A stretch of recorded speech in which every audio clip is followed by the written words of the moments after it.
Bonsoir à tous, bonsoir et bienvenue. Oui, dans le respect des directives gouvernementales de couvre-feu, nous avons dépassé 14 heures. Je suis légalement obligé de vous dire bonsoir. Bienvenue donc à la cérémonie anti-corps de remise des prix éthiques et des casseroles 2021. J'imagine que vous applaudissez chez vous, puisqu'on n'a pas pu faire une représentation devant un public aujourd'hui, vous savez pourquoi. Donc je vous remercie d'être venus si nombreux, merci d'avoir fait le déplacement jusqu'à votre ordinateur, votre salon peut-être pour les plus audacieux d'entre vous, votre lit probablement pour les plus confinés d'entre vous. Vous inquiétez pas, après un an d'assignation à domicile et de télé plus ou moins travail en slip sur Zoom, la dignité c'est comme une affaire de détournement de fonds publics à Levallois-Perret, il n'y a plus personne pour vous juger. Je laisse temporairement de côté cette petite pique qui va donner le ton mafieux du reste de la soirée pour vous adresser un message d'espoir. Car cette soirée est avant tout une occasion joyeuse, une opportunité de télécélébrer ensemble ces 2 ou 3 trucs qui vont bien, les accomplissements de celles et ceux pour qui éthique et politique est davantage qu'un oxymore rigolo qui rime. Nous sommes en janvier, tout discours a naturellement tendance à prendre la forme d'un bilan en se tournant vers l'année précédente. Pour des raisons qu'on espère évidentes, ça n'est pas exactement ce qu'on va faire ce soir. Oui, ce soir. Afin de ne pas fragiliser le moral, déjà probablement en berne, de nos chers auditeurs, nous ne retiendrons de 2020 que ce qu'elle nous a offert de plus merveilleux. Et de belles choses en 2020, il y en a eu. Que l'on parle de morale, d'éthique ou simplement d'humanité, l'année a offert quantité d'occasions de se réjouir. 2020, c'est 0% de fraude à l'ISF. Ça, quand même, on ne s'y attendait pas. La moralisation de la vie publique qui vient d'en haut, ça a été une surprise pour tout le monde. C'est aussi 100% des gens respectant le couvre-feu qui n'ont perdu ni main ni œil lors des dernières manifestations. Qu'on ose encore parler de violence policière dans un contexte pareil, moi ça me choque. Mais pour une soirée anti-corps, l'événement le plus marquant de 2020 est bien sûr le Covid, le confinement ? Non, les esprits chagrins n'ont pas encore saisi l'ambiance de la soirée. On cherche quelque chose de positif. Et je ne parle pas bien sûr du test de détection de votre pauvre maman. Vous ne voyez pas un indice juillet 2020. Ça n'est pas le baptême de la nièce, ça n'est pas la naissance de la petite dernière. Plus grand, plus joyeux, le 6 juillet 2020, c'est évidemment le jour où M. Dupond-Moretti est nommé ministre de l'Injustice et garde des imbéciles. Ministre de la Justice et garde des Sceaux. Je suis désolé, je n'ai pas pu m'en empêcher. Et ça, franchement, on peut dire que bravo. Énorme victoire pour la justice, véritable triomphe pour la France, et donc pour Anticorps. Éric Dupond-Moretti est ministre de la Justice. On peut l'applaudir. Non, c'est pas la peine, vous forcez pas, vous allez m'en vouloir pour pas grand-chose. Le type qui a fait sortir Balkany de tôle, le type qui a envoyé Cahuzac en retraite anticipée en Guyane, est ministre, déjà c'est drôle, mais ministre de la Justice. Moi, personnellement, je n'ai pas autant ri depuis la fois où Darmanin a envoyé une candidature spontanée chez seloger.com. Darmanin, ministre de l'Intérieur, pour ceux qui ont du mal à suivre, on ne vous en veut pas, avec un palmarès pareil, ça devient difficile de suivre ce qui se passe au gouvernement. Dupond-Moretti, ministre de la Justice, la boucle est bouclée, on y est. C'est évidemment la fin de la corruption, dans la plus logique des logiques macroniques. La guerre, c'est la paix. Les violences policières n'existent pas, d'ailleurs, il est interdit de les filmer. Il n'y a pas de corruption dans la sphère politique française. La preuve, Éric Dupond-Moretti est ministre de la Justice. Imparable. Il est donc urgent pour Anticorps de penser à sa reconversion. La corruption n'existant plus en France depuis le 6 juillet 2020, quelle place encore pour une association anticorruption ? Je vous suggère donc de vous renommer Antico-Rona pour surfer sur la vague. Enfin, sur la deuxième vague. Enfin, sur la variante britannique de la... Enfin, vous voyez. Dernier remerciement, mais pas des moindres, nous nous tournons maintenant vers l'international. C'est la mouvance MAGA/QAnon qui mérite nos applaudissements. En pénétrant dans le Capitole dès le 6e jour de l'année, ils ont fait comprendre à ceux, bien naïfs certes, qui espéraient que 2021 viendrait tourner la page, suffirait à faire de 2020 un mauvais souvenir, déjà lointain, qu'il n'en serait rien. Entre l'invasion du Capitole et les variantes Covid qui résistent au vaccin, qu'un complotiste sur un aurait résisté à prendre de toute façon, le doute n'est plus permis. On est dedans, on est bien dedans, et on y est pour un bon moment. Place aux réjouissances donc. J'ai ce soir, le privilège et l'honneur de vous accueillir chez vous pour vous présenter la cérémonie de remise des prix éthiques d'Anticorps.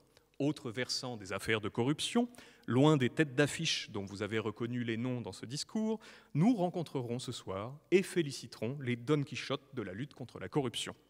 Tâche souvent ingrate, parfois dangereuse, toujours ardue, c'est une véritable réécriture du mythe de Sisyphe que nous proposent ce soir ces modestes héros auxquels nous rendrons hommage. Si pour Albert Camus, il fallait imaginer Sisyphe heureux, pour eux, pour nous tous, pour tenir bon, pour porter sur 2021 un regard d'espoir, il faudra imaginer Patrick en prison. C'est donc avec beaucoup de joie que je serai l'animateur de cette soirée. Un rôle tenu l'année précédente par Guillaume Meurice, quand même. Alors 2020, Guillaume Meurice. Ouais. 2021, Yann Boudier. Qui ça ? On sent bien que l'année a été dure pour les non-essentiels. Les budgets culture et divertissement, c'est plus que c'était. À ce sujet, s'il y a dans la salle où il n'y a personne, des élus locaux qui cherchent des animateurs pour leur kermesse de fin d'année, je suis intéressé. Je suis très intéressé pour la première fois de ma vie. Les temps sont durs. Enfin, je dis élus locaux, je veux évidemment dire élus locaux de droite. Le bénévolat, au bout d'un moment, ça va. Non, rangez vos chéquiers, votre sollicitude me touche, mais ne vous en faites pas pour moi. En période de crise, on peut toujours compter sur ses proches, et moi j'ai un frangin dans la restauration. Tout va bien se passer. Pour conclure avec entrain cette longue liste de bonnes raisons de se réjouir, je vous demande de faire un triomphe à ceux qui nous accompagneront tout au long de la nuit. Vous les avez découverts dans votre salon lors du premier confinement. Ils enfourchent une nouvelle fois le tigre pour vous faire voyager, du Luxembourg au Panama. Faites un triomphe aux goguettes en trio, mais à 4, mais à 3 exceptionnellement ce soir. On vous l'a dit, les budgets c'est compliqué en ce moment. Merci.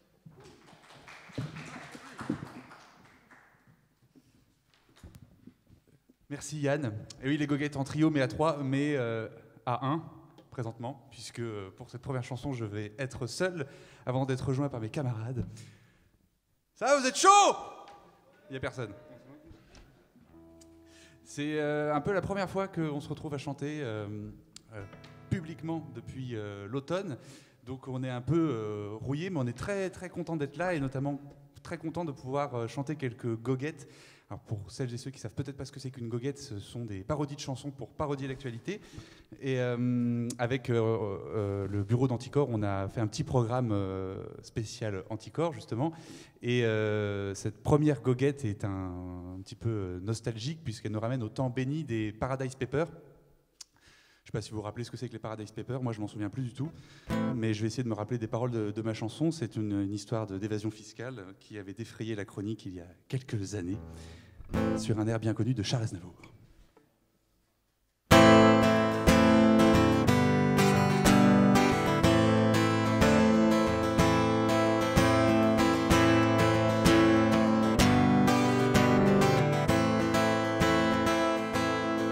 Sur mon yacht, où le fisc et Bercy me courbent le dos,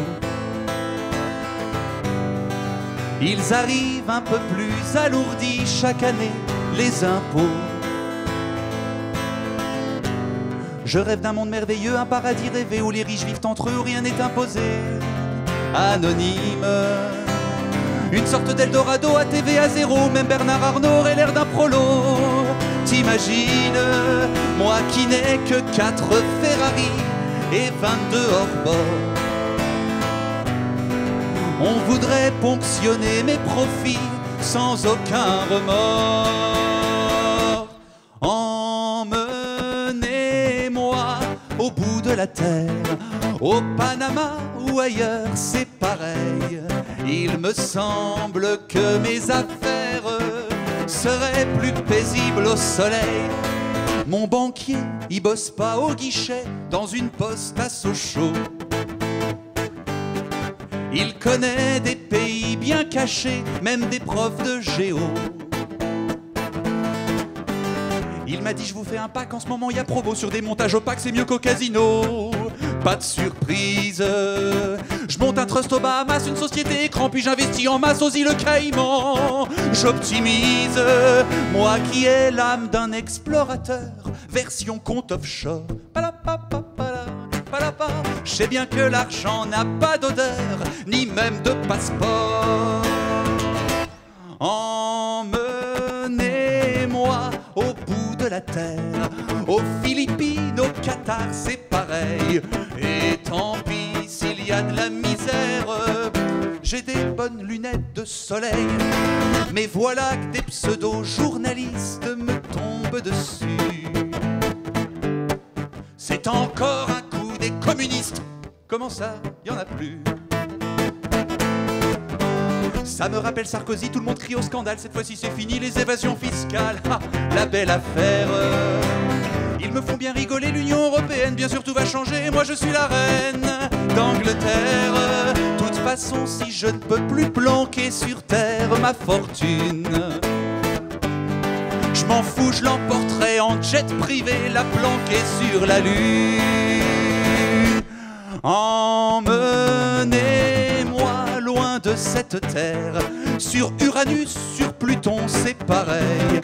N'importe où dans le système solaire, plutôt que de partager mon oseille.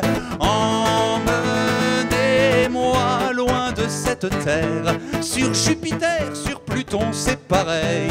N'importe où dans le système solaire, où je vois pas Élise Lucet au réveil.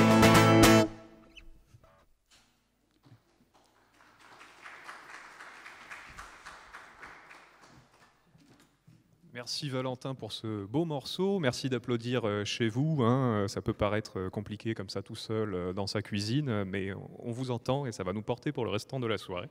On espère que ce petit moment voyage, offert en partenariat avec l'Office de tourisme du Luxembourg, a pu vous dépayser un peu. À l'aube d'un nouveau non-confinement, l'évasion fiscale, finalement, c'est peut-être notre dernier moyen de s'échapper. Ce à quoi vous n'échapperez pas, en revanche, ce soir, c'est au discours annuel de la présidente, Elise Van Beneden.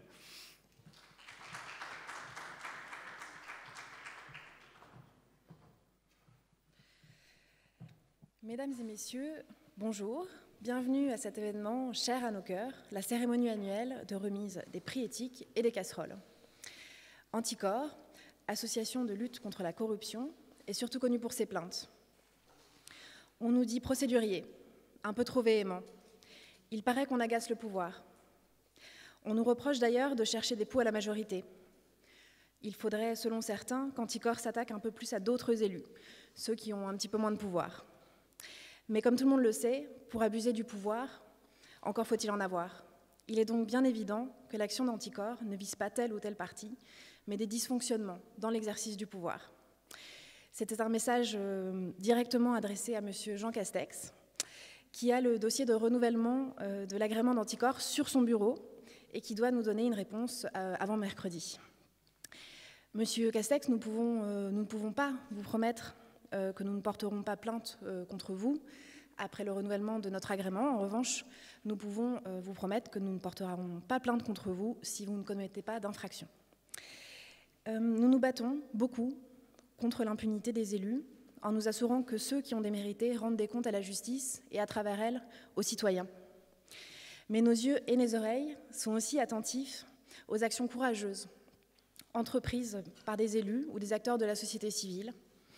Nous sommes ici aujourd'hui pour célébrer des personnes qu'Anticor a trouvées sur son chemin au cours de l'année 2020 et dont nous souhaitons leur dire haut et fort qu'elles ont marqué la société en s'associant à des luttes qui sont fondamentales, qu'elles font partie d'un écosystème et que chacune d'elles a posé une pierre à un édifice important, ambitieux, qu'est la lutte anticorruption. Nous souhaitons leur dire que l'on n'oubliera pas que c'est sur cette base que nous construisons ce château fort et que chaque pierre porte le nom d'une de ces personnes. Ces personnes, qui sont-elles? Les héros au pied d'argile, d'abord, que sont les lanceurs d'alerte, qui sacrifient, conscients ou inconscients des risques, une vie confortable pour une vie professionnelle, personnelle, financière, de lutte. Les lanceurs d'alerte aussi, que sont devenus les journalistes souvent, sur lesquels pèsent des menaces, des pressions, des procédures bâillons. Tous ceux pour qui faire leur métier est devenu un combat. Nous sommes venus leur dire que nous savons que notre société est en train de faire de vous tous, de nous tous, des lanceurs d'alerte, car elle refuse de changer. Ceux qui, par leur travail, leur recherche, leur écriture, mettent en lumière les règles opaques de quelques privilégiés, mobilisent leurs forces imaginantes pour penser un monde meilleur pour demain et les outils pour y arriver, mettent leur intelligence au service d'une cause. Ils sont parfois élus, Et lorsqu'ils le sont, c'est un grand bonheur pour nous de leur dire notre fierté, à donner tort à tous ceux qui portent le discours du tous pourri. L'année dernière, nous avons remis un prix éthique au député Les Républicains Olivier Marleix. Nous aurons le plaisir d'en remettre un cette année également, et j'espère qu'il en sera de même chaque année, car ces personnes font honneur à notre démocratie. Nous sommes venus vous dire que vous faites partie de notre famille. Pas une famille illégale comme il en existe dans le sud de l'Italie et dans toute l'Europe d'ailleurs, pas une famille où on distribue des emplois fictifs, mais une famille qui partage des valeurs, la probité, la transparence, l'égalité devant la loi, la liberté d'expression, le droit pour les citoyens de demander compte aux agents publics de leur administration, leur égale admissibilité aux emplois publics et la séparation des pouvoirs. Je vous souhaite une excellente soirée.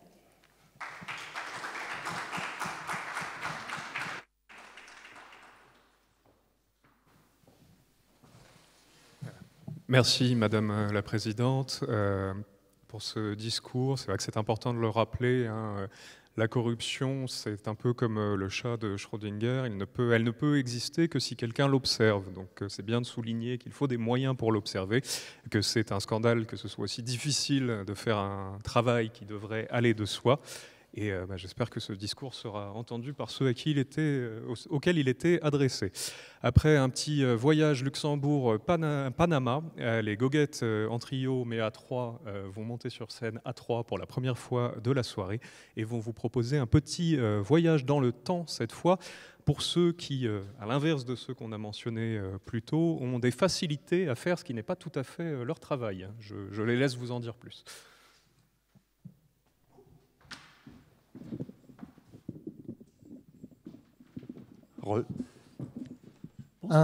Bonsoir. Un voyage dans le temps et dans la Sarthe, plus précisément. La Sarthe. La Sarthe.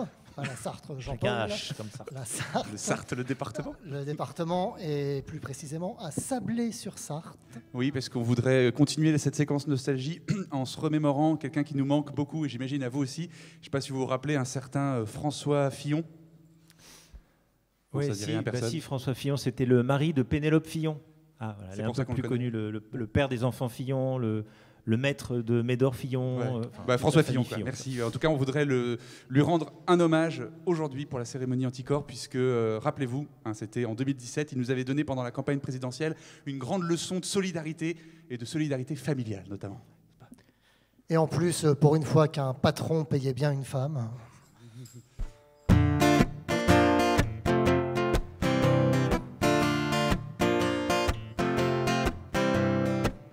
Elle a un poney et des Yorkshire, une gouvernante de bonne et 3 cuisinières.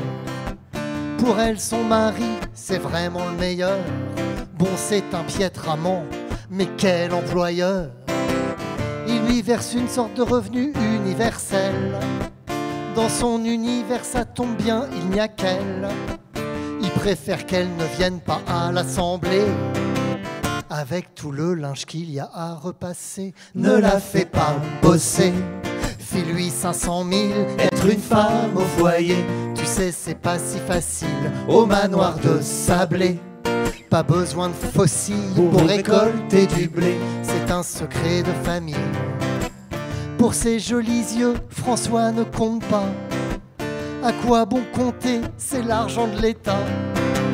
Si elle a besoin d'un nouveau serre-tête en or, les fonctionnaires peuvent bien faire un petit effort. Chez les Fillons, les enfants sont précoces. C'est pas des feignants, eux ils cotisent, ils bossent. Le petit dernier dans son lit à barreaux, c'est déjà le plus grand ténor du barreau. Ne la fais pas bosser. File-lui 700 000, être une femme au foyer. Tu sais, c'est pas si facile, sachez qu'il a payé le mariage de sa fille. Bon, il s'est fait rembourser, il y a des moments difficiles. Elle bosse à la revue des Deux Mondes parfois, pour arrondir un peu ses fins de mois. Si elle veut s'acheter une nouvelle voiture, elle a juste à pondre une fiche de lecture. Évidemment, tout ça, c'est des fariboles. Ils n'ont que 30 comptes au crédit agricole. Et puis Fillon, lui, au moins, il paye sa femme. pas comme Mélenchon qui exploite son hologramme. Ne la fais pas bosser, file-lui 900 000, être une femme au foyer. Tu sais, c'est pas si facile, d'accord, voler du blé. C'est contre l'évangile, mais un pater de Zavé, et t'as la conscience tranquille. Ne la fais pas bosser.